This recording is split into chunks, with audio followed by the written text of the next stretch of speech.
Well, good evening. How are you guys today? How are y'all tonight?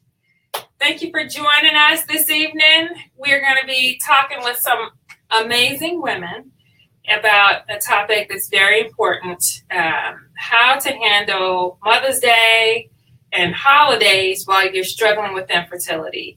But we're going to get started in about 2 minutes while people continue to see that we are live. And so we'll talk to you soon. But welcome to Coffee with Kay. We're so happy that you decided to join us. So you guys have big plans for the rest of the week? A lot going on? A lot going on with work. Work, okay. Getting ready for the big day, Sunday. Big day, okay. Big day, Mother's Day. I'm looking to be served. Amen, amen. Yes. Okay. I am just enjoying finally spring. Yes. So that's what I'm doing. Yes. Work's busy, but I'm good. Okay, awesome. Okay, well, we're going to go ahead and get started. So once again, welcome to Coffee with Kay. This is one of the Kay Foundation's programs that we host monthly, really to serve families with infertility. This is a conversation, not a presentation. So I've got two fantastic women who are going to share their perspectives on how to overcome when you're still waiting to become a mom. And because Mother's Day is upon us, that's the holiday, and that is a holiday that is so important for women, particularly women who are waiting and who are trying to become parents. So we're going to deal with Mother's Day, but I think some of the things that they're going to share about are really going to be relevant for all holidays. So let me introduce our fantastic guests. First, we have the indomitable Mrs. Phyllis Bontrager. So welcome, Phyllis. Thank you. Welcome. And I'm so glad. Yay! And then we have the incredible Mrs. Karen Hayward West. Thank you for coming, Karen. Thank you for having me. Hi, Hello. Phyllis. Hey. All right, so let's go ahead and get started. We're here to talk first about infertility and overcoming. So Phyllis and Karen, I'll throw the question out if you guys would answer. Tell me a little bit about your journey through infertility, and particularly with an emphasis on how you dealt with holidays while you were navigating infertility. You can start. Well, I guess one of the things for holidays for me, especially Mother's Day, I grieved my mother for so long that I really didn't focus on myself. After I got married and we were really interested in moving forward with a family, initially it was like, oh, well, what's going on? I can't get pregnant. Is it me? Is it you? Because, you want to play the blame game. Hey. What's going on? And I was an older bride at the time, so I didn't really focus on trying to get pregnant earlier because, it was about career, doing everything like you're supposed to, according to what grandmama said. And it just, as the years went on, and it wasn't that many, because we wanted to get pregnant right away, realized that there's some challenges. And so a really good friend in New York was like, oh, you should consider adoption. And, at that time, I wasn't told that I couldn't get pregnant. I just hadn't gotten pregnant yet. So I was like, oh, you're right. I worked at that time in the field of working with children and families, especially, in undeveloped communities and challenging. And I saw kids, and I always loved children. And I said, well, you know what? We can adopt, and we can still work on conceiving. And so that's how I kind of dealt with it initially. But as the time went on, I got really concerned, like, wait a minute, something's not happening. What's happening? And the doctors would say, well, just not yet. You need to think about trying this. Have you thought about that? And, I just kind of retreated to, I'll just do adoption. And I'll worry about it later. And then much later, I found out that I had lupus. And the type of lupus that I had caused me not to be able to conceive. Wow. Okay. So that was a whole nother stressor. Right. Yeah, absolutely. So let's let's unpack that a little bit, because it's, everybody doesn't have the same experience, right? My struggle is not your struggle, and her pathway may not be my pathway.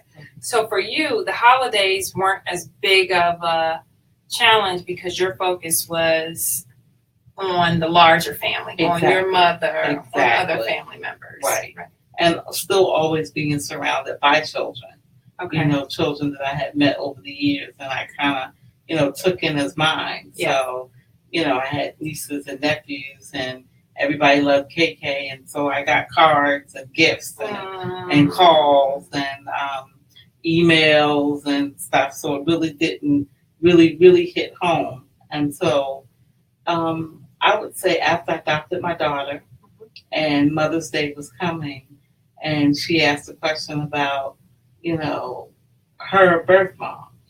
And so I was like, how do I respond to that? And, it did trigger some feelings about, well, no, I didn't give birth to you, but you came from my heart. That's right. And I went through all the stages, of a pregnant woman, That's the right. whole nesting and cleaning up and getting ready and all the stuff. So, but, prayer. Yes. I'm very spiritual. I just believe that, God chose this way for me. Yes. Mm-hmm. Yes. Yes. Yeah. Well, thank you for sharing Thank that, you. Karen. Mm-hmm. Phyllis, how did you handle it? A lot of self-care. For me, it was purposeful. It was planning. Sometimes I couldn't plan, so I would avoid holidays, not so much Christmas, but for me, Mother's Day, I would, Kent and I planned every Mother's Day to not go to church because there were too many things that would remind us of being a mom or a dad. So for us, it was purposeful not to go to church, and instead we would always get flowers and plant our peppers or flowers or whatever else that we could do to bring life into our world instead of feeling the depression of that. That would have been actually all the way through our marriage. We have done that. Oh, even Mother's now. Day, yeah. Although we planted them 2 weeks ago, but it's that purposeful planting to begin spring. So that's been kind of carried on. That's excellent. Mm-hmm. So one of the things that I'm hearing from both of you is your journey doesn't have to look like everybody else's journey. That's absolutely correct. But it's okay for you to experience whatever that feeling is, that emotion is. Absolutely. So don't feel like if I'm not doing what she's doing, then there's something wrong with me. These are, both very women who love God, who live their lives in a way that reflects their faith, but, they both approached it very differently. And that's okay. So I want everyone out there who's watching this to remember whether you want to go to church and, worship and celebrate your mom and the women in your life, or you want to stay home and plant, or you want to stay in bed and eat chocolate and watch Netflix. That's right. All of those are okay. All of those are okay. So no condemnation. We just want you to, be good with wherever you are, even if where you are is not good. I just want you to feel affirmed and your feelings are legitimate. And I think that Phyllis mentioned self-care.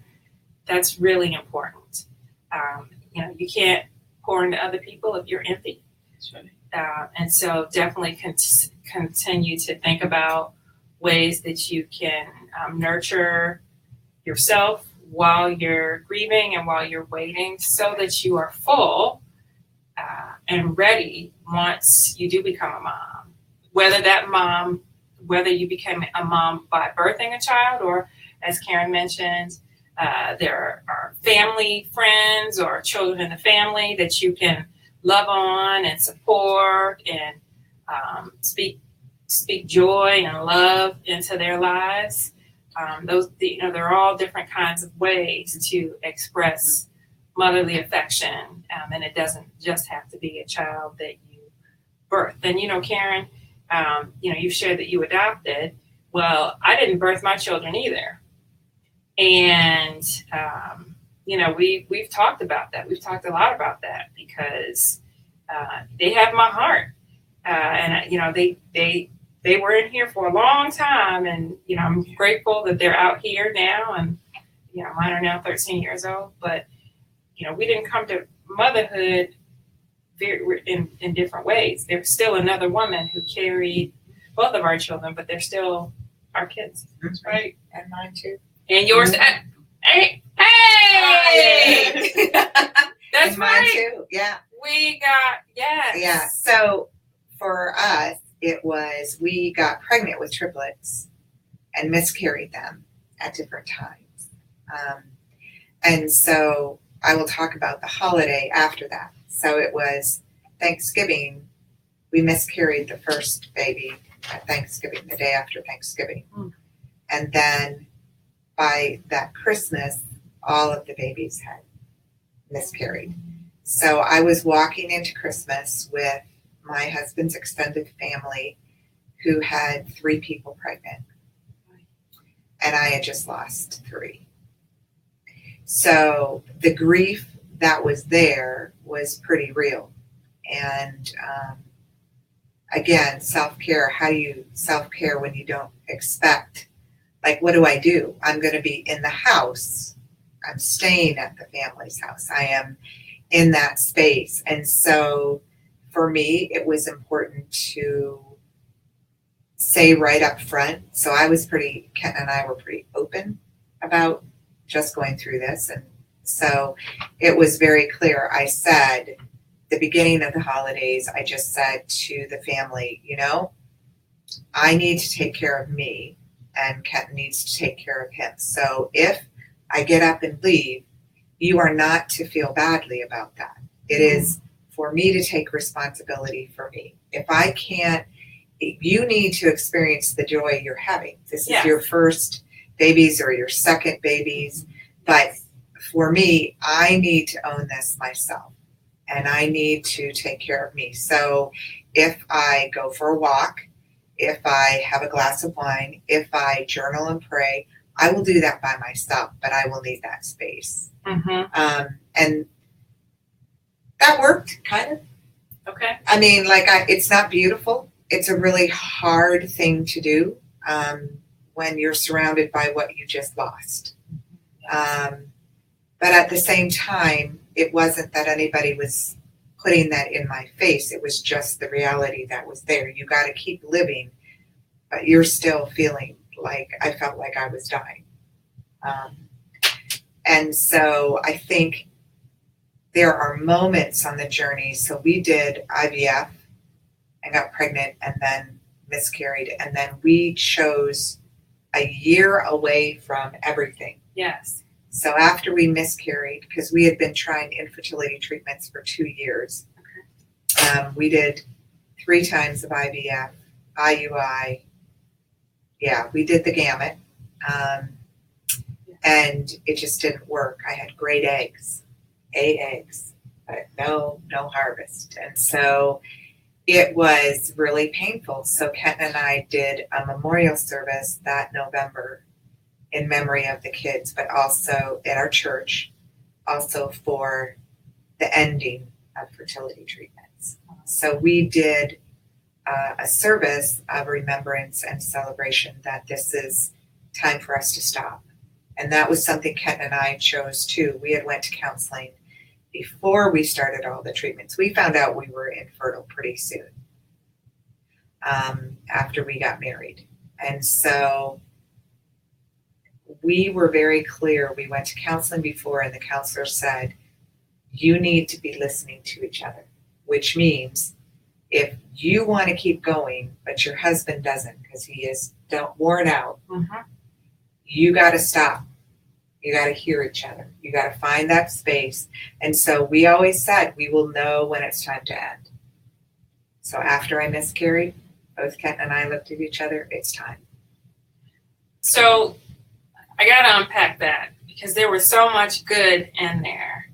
So let's take Okay, I'm sorry, I kept back. talking, but no, that but was this it. is so good. So, number one, you were transparent. So you told the people Absolutely. around you what was going on, and that can be scary Mhm. because sometimes we hide infertility. We kind of pretend like, Well, and people we're not want to dealing make with it better, and it's not going to be. Like you can't say relax. No, you No, can't relax that. I way. can't. I could No. go hanging upside down, and it's not going to happen. Right, and don't and but what you can do is Mhm. talk to your family and your friends and say, this is what I'm going through, and this is what I need you to do. Like, be specific with them. Yeah. Even if that is, when I come and I talk to you about something, don't give me advice. Just listen. Yep. Mhm. Yep. Or if I step out and I'm crying, Mhm. I don't want you to follow me. I just want to take That's a few right. minutes, collect myself, and I'll come back when I'm ready. That's right. Because sometimes they don't know what to do. Oh, it's awful. Yeah. It's painful for them. They want that for us. They see that you would be a wonderful parent. Oh, It's yes. painful for them. And I don't think I quite understood how painful it was until my mom said to me, that was a terrible time watching you. Yeah. Because I wanted that so deeply for you. And it was just painful. And I wasn't there. I just didn't know how to be there. Well, so what we're going to encourage you all to do is tell them what you need. Yep. Even if it's uncomfortable and embarrassing and you don't even feel right saying it, but just be honest and say, and I love you, but this is how I need you to interact with me. And even for people who have kids, if you are good with being around babies, then that's great. Yep. Continue to engage. Exactly. But if you need a season of, you know what, I love you, but we're going to have to talk on the phone. I'm not coming to the baby shower. I will not be at the first birthday party. And it's not that I don't love you. It's just, I can't. Yep. I think that's the thing for me. And then so we took a year after all that, and in that process realized what is most important. We want to be parents. Yes. And we don't have to be biological parents. Yes. So that is when we started the journey for adoption. And so 11 months later, we get a phone call one night, we pick our child up the next. And so we became instant parents. And that's another story. We're going to unpack that in a little bit. Now, I see we've got a couple of comments up there. Thank you for sharing. A lot of hearts up there. Okay, so this is impacting some people. You all feel free to send in your questions, send in your feedback, your comments. This is supposed to be interactive. While we're sitting here, we want to engage with you. So let's continue to unpack some of the things that you said. So you talked about being honest about your feelings. Absolutely. And you talked about different ways that you provided care for yourself. Mm-hmm. And some examples you gave were journaling. Yeah. Prayer, talking to God. Go walking. I would walk a lot because the intensity of the room. Yes. Like it's all that. And you're like, everybody's supposed to be that picture perfect Christmas or that picture perfect Mother's Day. And whether you lost a mother or whether you are mourning, wanting to be a mother, it's still not perfect for you. Right. And so how do you handle imperfection or what it's supposed to be, this family card? It's not. So I went a lot of times and I would just walk. And so Karen, you talked about your real feeling of discomfort being after you had already become a mom. Once you have brought home that beautiful baby girl who is absolutely gorgeous. If she's watching this, you're gorgeous. But when she started asking questions, how did you then, what was your strategy? To be honest, to tell her the truth, be totally transparent, but I still had my own inner feelings about it. Mm-hmm. I wanted to be able to tell her something totally different, but I had to be honest. Yes. And just share with her, the truth. Mhm. and and ultimately what was wrong with me, medically, and why, I could not conceive, and so that was very hard for her, Mhm. because in her mind, at that age it was, well, I've lost my birth mom, and I don't want to lose you because of this, awful medical condition that you had. So it was really difficult, because, I'm just grieving the fact that, I couldn't provide you with a brother or sister, because initially it was, we'll adopt and we'll still conceive, Yes.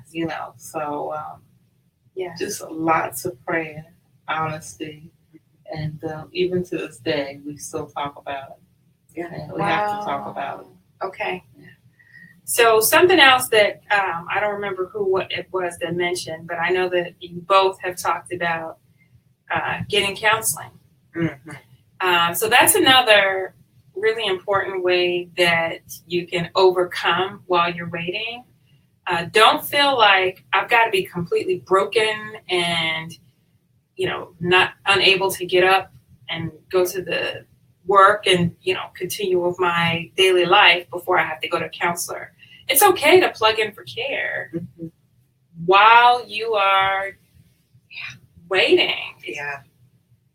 Can you all speak to that a little bit? Absolutely. I just think didn't necessarily go to a formal counseling session, but really good friends I just talk to all the time. Yes. And they would check in on both of us, my husband and I, and and we were just okay. We were in a good position and a good space because we had people to talk to. No one shunned. Oh no, what's wrong with you? Or Yes. why are you going to go do adoption? You don't know what you're getting. People were very supportive, and I think That's it's because we talked to the right people. Now, did we have some negative comments from some people? Absolutely. Okay. But not negative as in you shouldn't do this. They just didn't know any better. Okay. Because that never happened, in our families before. And it was like, wow, they're really stepping out and they're going to take this chance, quote unquote. So how did you handle that? Didn't respond because initially it hurt. Okay. Just the fact that, does mom know that you're doing this? This was one of my in-laws, and it's like you have to educate them, but not today. Yes. Yeah. And so we still don't really talk about the comment we made, and it's so interesting because he loves my daughter. Well, everybody loves you. He loves her. Always worried about her. What she's gonna do? What are you gonna do? What are you gonna do? You gotta give her the best. You gotta do this. You gotta do that. And I'm saying to myself, but it was you that were like, what? Yeah. I know what you're gonna do. So, yeah. So Phyllis, how did you handle those friends or family members who may have said things that were hurtful, whether they understood that they were hurtful or not? Because sometimes people don't know. So at the same time that I was pregnant with the triplets, my best friend was pregnant with Olivia. And another person, a couple of other people at our church were. And there were lots of comments, not people mean well, but they want to make it better. And so I don't think, so again, being honest with them or yourself. What I loved about my best friend, Amy, as she said, I want you to take the lead in it. So that means I'm not going to talk about how tired I am. I'm not going to talk about how crazy this 2-year-old, her brother, Olivia's brother, Connor, is making me. And I have a baby ready to be born. I'm not going to talk about that. What I want to talk about is, how are you doing? What's going on with you? And what happened through that experience was being able to embrace her pregnancy. So when Olivia was born, in fact, 2 weeks from now, or a week, next week, she will be, 19.